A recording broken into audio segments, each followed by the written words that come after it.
So this time, and the flashcards, we're just starting with the C's. So it's gonna not be very hard at first. We're just starting a little at a time. Speaking of flashcards, I just wanna make sure you know, don't take off this rubber band, okay? We're gonna do a few flashcards at a time. So we're just gonna unband the cards we're gonna use, and then we're gonna keep the rubber band around the rest, okay? And I have a little, sorry, this is Let's Play Music flashcards, but you get the idea, right? I have a little ring for all of the flashcards, I just haven't put on yet. So we would be working on these flashcards before we move the band, okay? So make sure you keep the band on your flashcards, and we'll just keep moving it. Another key about the flashcards is you've got to mix them up. So you're gonna take the flashcards we're using, take them off the ring, like shuffle them up and do it again, so we can make sure the kids aren't memorizing the order of the flashcards, which has happened before. That's why I'm mentioning it. They are so good at memorizing sometimes that they aren't actually learning anything. So, okay, so that's how the flashcards are gonna work. And then this is showing the note eater. So one of your things you have to do for the day is the note eater. And on the note eater, it says day 1, do this. So it's all for this page, but on day 1, you're gonna draw the pattern, okay? And it says, you can refer to the QR code on page 6, which is right here. Okay, so these QR codes are really gonna help if students are struggling to understand. And we almost always go over all of this in class. Sometimes they get home and they're like, I don't know, we never talked about it. So there you have a QR code to help remind them what we're doing. And they'll watch it and go, oh yeah, I remember. So, and then day 2, you're gonna fill in the name that tune right here. So you're not gonna do everything on every day. You're just gonna do a little at a time until so it's kind of helping them to learn step by step how they're going to sight read a new piece, okay? Then we have technique. All of these little technique assignments are just kind of like warm-ups. They're gonna help remind them what we were doing last year. So they're kind of getting back into it. And some of these things, now I'm not seeing anything yet to tell you, but sometimes some of these things will say like play 5 times or play 3 times. We don't want practice to last any more than 30 minutes. So if something's taking forever, just cross out the 3 and put 2 or put 1. Like if they already have that mastered, they don't need to keep playing it 3 times every day. Okay, so I'm giving you the permission to say, you know, that's not working for us. 3 times is too many. And so we're gonna take that number down, okay? And then you already also have a repertoire song. This week only has 1. This is a new song, a new skill, and it says mastered lines 1 to 2, right hand only. So this little tiny font sometimes will help you to not be overdoing it on the practice, okay? The challenge song, now the challenge song are the pass-off songs. So eventually we will pass this off, but it's kind of telling you like day 1, master, line 1, right hand only, sing and play. Okay, and then day 2, you have a different assignment. Day 3, that's just giving you little bits and pieces to do on each day, so the kids don't open the book and they think they need to know the whole song today and practice it every day. You're just gonna practice little bits and pieces so they can master it, because challenge songs are a lot harder than the other songs. And then you've got a theory assignment, which is right here. It's on these page. Theory 1, so day 1, 2, 3, 4, okay?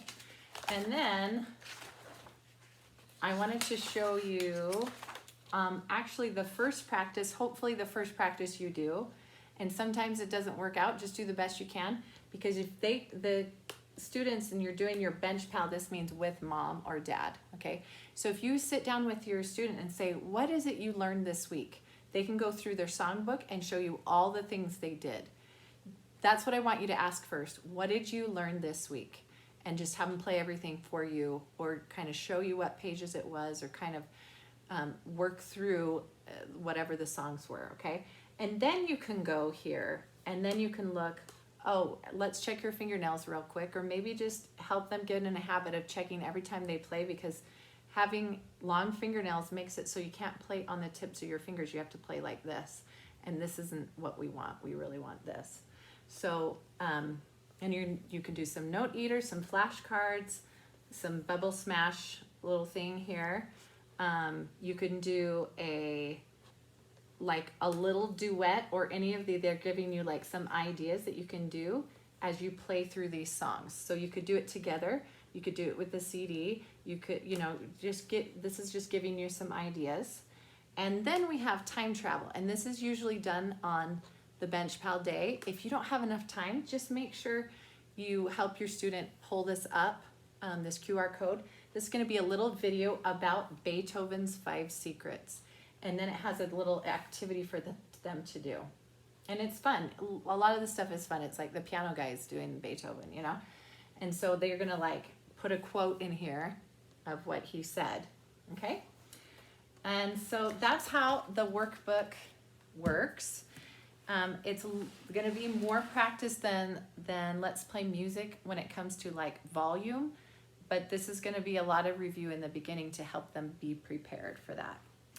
All right, the next thing, I really got back here. The next thing I wanted to talk to you about is the songbook. And this is different this year because we have a little note eater warm up. So we do this usually in the beginning of class. So if your student's late, they're gonna miss this. And this is a similar thing to what the note eater does in the homework.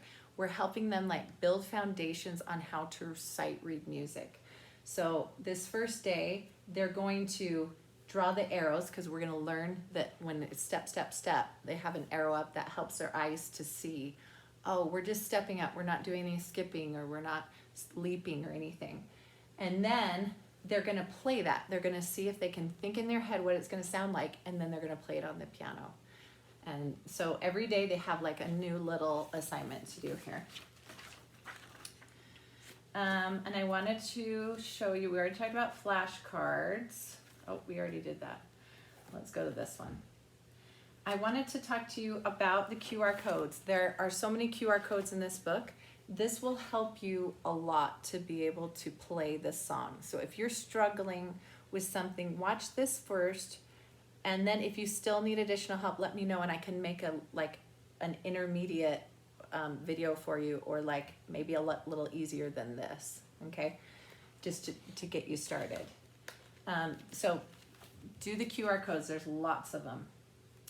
And then I wanted to show you this, oh, it's not the same page in here. Here we go. When you're learning a new song, we call it chunky practicing. That's kind of what I've been talking about with the note eaters. We don't do the whole song top to bottom. Okay, we never do the whole song top to bottom because it's just like the most inefficient way to learn something new on the piano. So play the first hand.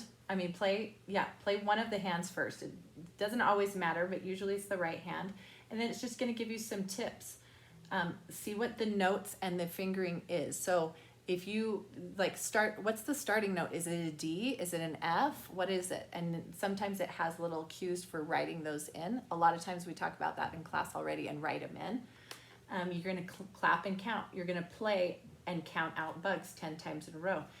You're going to play with your eyes closed 5 times. You're going to play and sing with the practice track 3 times. So that's like one way to do it, okay? That would be your right hand. Now you're going to do your left hand. Now you're going to do hands together, and you're going to go slowly and accurately. And the more you can kind of break a song down and do that, the better the more successful they're going to be. Sometimes we just take 2 measures at a time, like just these 2 measures, and we really master this before we're going on, especially for the challenge songs, because the challenge songs are challenging.